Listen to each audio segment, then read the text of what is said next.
Benapole স্থলবন্দরে ছাউনিযুক্ত yard স্বল্পতায় বৃষ্টির পানিতে ভিজে মান নষ্ট হচ্ছে আমদানি করা পণ্যের।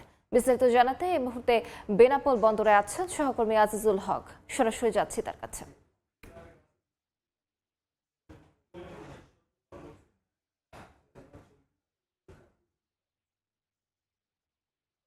আমার পিছনের ছবি প্রথম দর্শনে মনে হতে পারে একটি জলাশয়, তবে বাস্তবতা কয়েকদিন আগেও এখানে ভারত থেকে রেলে যে সমস্ত পণ্য আমদানি হতো সেই পণ্য খালাসের জন্য বাংলাদেশি ট্রাক পার্কিং করা হতো। তবে বন্দরে পানি নিষ্কাশনের জন্য কোনো ব্যবস্থা না থাকায় বর্ষা মৌসুম এলেই ব্যবসায়ীদের এই ভোগান্তি হয়। ফলে আমদানি এবং রপ্তানি পণ্য খালাসে মারাত্মকভাবে ব্যাহত হচ্ছে। বন্দরের তথ্য বলছে 87.68 একর জায়গার উপর এই বেনাপোল স্থল বন্দরটি স্থাপিত।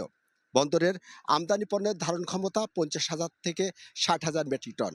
তবে এখানে সবসময় পণ্য থাকে 1 লাখ থেকে শুরু করে কখনো কখনো 1.5 লাখ মেট্রিক টনের মতো। বন্দরের চাহিদা মতো জায়গা না থাকায় কিন্তু খোলা আকাশের নিচে মূল্যবান পণ্য সামগ্রী রাখা হয়। ফলে বৃষ্টিতে ভেজে যেমন পণ্যের গুণগত মান নষ্ট হয়, তেমনি কিন্তু পণ্য চুরিরও অভিযোগ রয়েছে।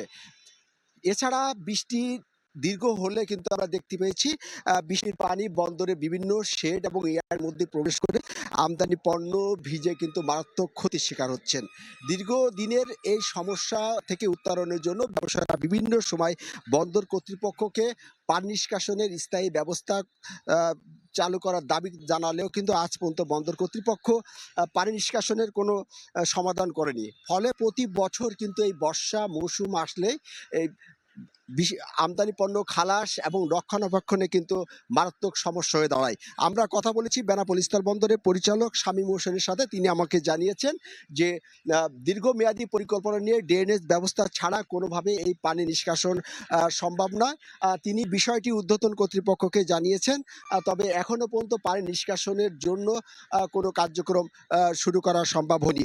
প্রতি বছর এই বেনাপোল স্থলবন্দর থেকে প্রায় 10,000 কোটি টাকা কিন্তু সরকারের রাজস্ব দেওয়া হয়েছে। তবে এই আমদানি এবং রপ্তানি পণ্য রক্ষণাবেক্ষণের যে পরিমাণ সুযোগ সুবিধা বা অবকাঠামো উন্নয়ন দরকার, সেই অবকাঠামো কিন্তু আজও বেনাপোল স্থল বন্দরে গড়ে ওঠেনি বলে অভিযোগ রয়েছে ব্যবসায়ীদের। তো এই ছিল বেনাপোল স্থল বন্দর থেকে যে বর্ষা মৌসুম এলে পানি নিষ্কাশন না থাকায় যে বেনাপোল বন্দরে পণ্য খালাস প্রক্রিয়া মারাত্মক সমস্যার কারণ হয়ে দাঁড়ায়, তার সর্বশেষ।